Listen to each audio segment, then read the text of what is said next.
Welcome to our deep dive. Today, we're really digging into something huge, how technology, especially the big push into live streaming after COVID hit, has just completely reshaped how organizations engage with people. We're trying to get past that initial, maybe panic mode from 2020. Yeah, exactly. And look at how it's become more of a strategic necessity now.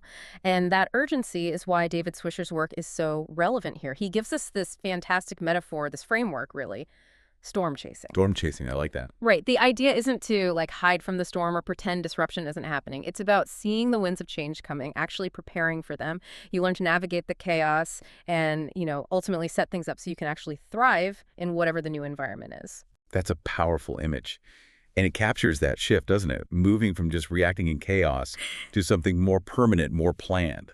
So our mission for you listening is really to unpack Swisher's thinking here. How do we move quickly from just sort of putting out fires to building a solid working hybrid strategy for what's next? Okay, let's maybe rewind a bit. Think back to spring 2020. It was sudden. Oh, yeah. Completely. Large gatherings just stopped. Services were canceled or thrown online frantically. Pastors were just scrambling, weren't they, trying to produce something? Anything, yeah. And let's be honest, the sources are clear, the initial quality. Yeah. It was often pretty rough. Uneven, definitely. And often just not engaging because, well, it wasn't designed for that medium yet. But what's really fascinating and what Swisher documents so well is how fast that scramble turned into a permanent shift in how things are done. This wasn't just a temporary blip. It stuck. Absolutely. We're seeing a pretty significant sustained decline in that traditional every single week in-person attendance. It hasn't bounced back to pre-pandemic levels. So it's not just fewer people overall, it's a whole restructuring of how people connect. What are the main patterns showing up? Well, you see a couple of key things. First, there's definitely a rise in people who are only attending online. They connect just digitally. Okay. And second, you have this growing group doing what you might call flex attendance. They might be there in person one week, watch the stream the next. It's fluid. Right. And maybe the biggest thing is the widespread acceptance of DVRing church. People watching the service, recording hours, even days later, whenever it suits their schedule. That changes everything, doesn't it? That self-directed timing. Completely changes the game. And that flexibility piece, that's exactly why live streaming isn't just nice to have anymore. It's essential. It's like the new front porch. That's a great way to put it. The data backs it up too. Sources say the #1 way people first check out at church now, it's through the live stream. Yeah, I saw that stat. One large church reported something like 80% of their first-time in-person guests had actually watched online first. Wow, 80%. That really drives it home. The online presence is the doorway, not the competition to the physical one. Exactly. And, maybe it helps to step back for a second and think about what we mean by technology. We tend to jump straight to electronics, video cameras, all that. Yeah. But an engineer, Dennis Coleman, has a broader definition. He says technology is simply the application of science and engineering principles to solve problems. Solve problems. Okay. By that definition, things we take for granted, like a chair or the wheel or even, a simple lever, those are all technologies. They solved a problem. That's a really helpful perspective. It kind of cuts through our modern bias towards only seeing electronics as tech. Right. And it helps us see that adopting new tools, new ways of solving problems isn't actually some radical new thing for ministry. There are historical precedents. Which is a perfect lead-in. Let's talk history for a minute, because there's this amazing story about Charles Simeon back in the 18th century. Oh, Simeon's story is incredible. He was vicar at Holy Trinity in Cambridge, starting way back in 1782.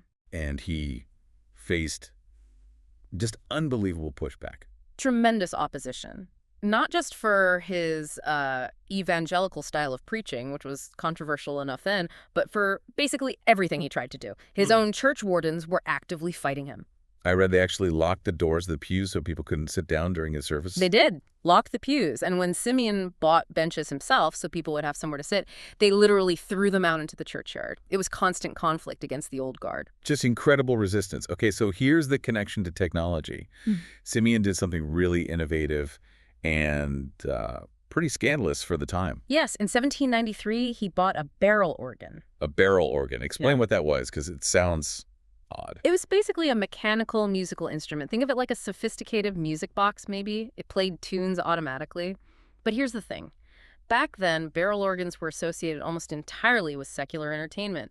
Street performers, fairs, maybe pubs. Definitely considered kind of vulgar by the establishment. So not exactly standard church equipment. Not at all. It was the absolute opposite of the traditional high church organ music. But Simeon saw its potential. How so? By bringing in this familiar, contemporary, even lowbrow technology, he was, in a way, redeeming it for worship.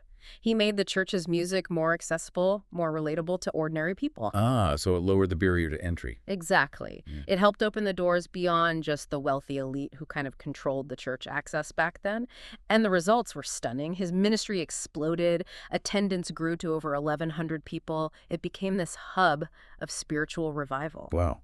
So the lesson is using familiar, maybe even secular innovation can actually serve the core purpose. Precisely. It's about meeting people where they are, using the tools they understand. That's a fantastic parallel. Okay. But before we jump into how-to of modern live streaming, we kind of have to address that nagging question many leaders still wrestle with. The theological one. Yeah.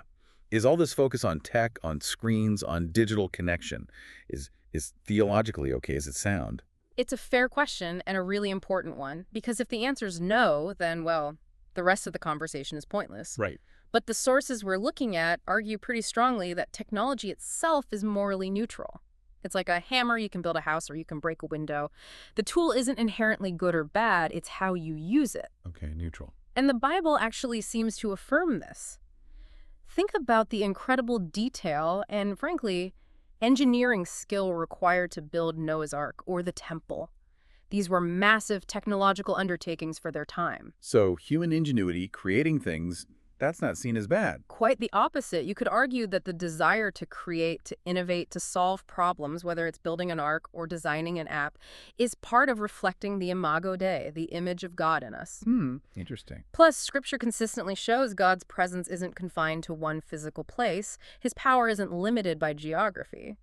That really opens the door theologically to meaningful connection happening digitally, not just physically. Okay, so if the tech is neutral and the mission makes the method valid, then how we do it, the quality, that becomes super important, right? Hugely important. If you're going to do it, you need to do it well. Swisher and others really zero in on 3 key things for a good live stream connection. What are they? First is just the basic equipment quality, especially good lighting and critically good audio. Second is how you use the camera's placement and movement. And third is the intentionality of the leaders actually acknowledging and engaging the online audience. Let's break those down. Yeah. On the equipment side, you emphasized audio.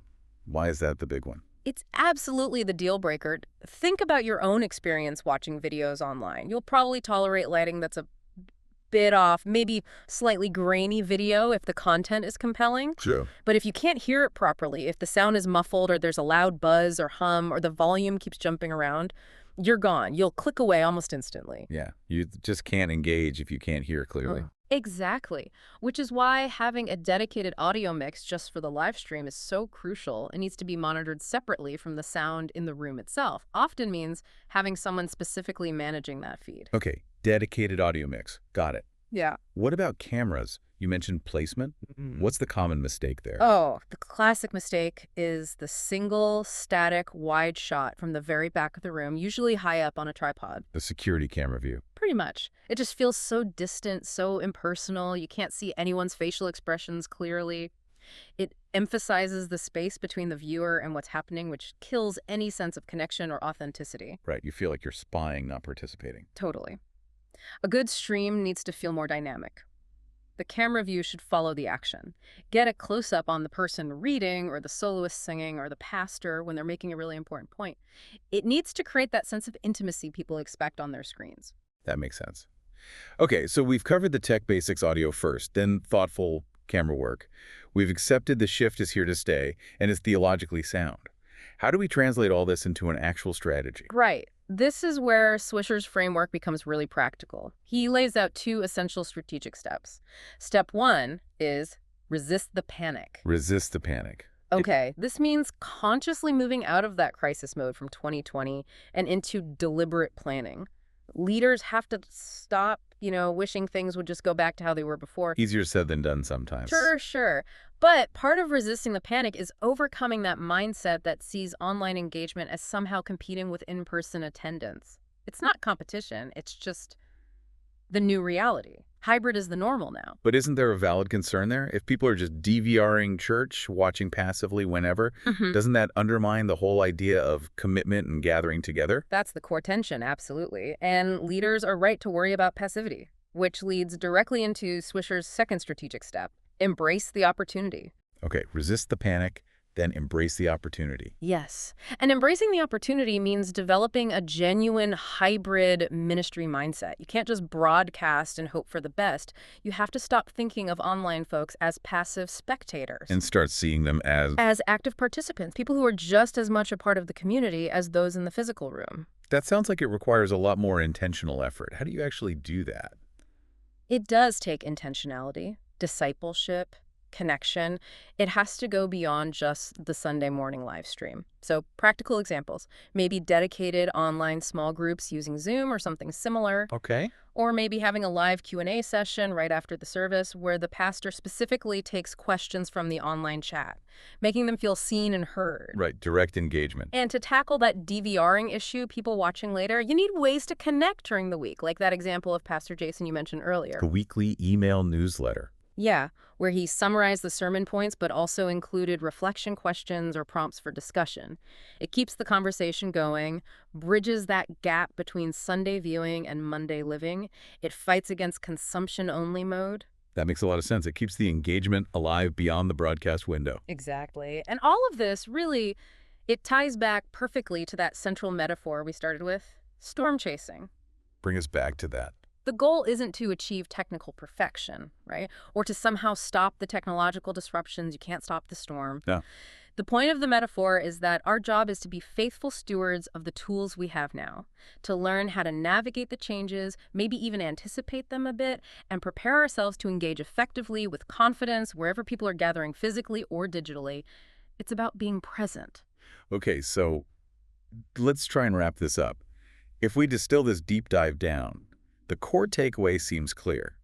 Live streaming isn't just a leftover emergency measure from the pandemic. Not at all. That whole situation basically accelerated a shift, creating a permanent change. Live streaming is now a necessary, strategic, and ongoing platform for ministry and connection in our world. Absolutely. And maybe here's a final thought, something provocative for you to chew on that comes out of the source material. Okay, leave us with something to think about. It's this.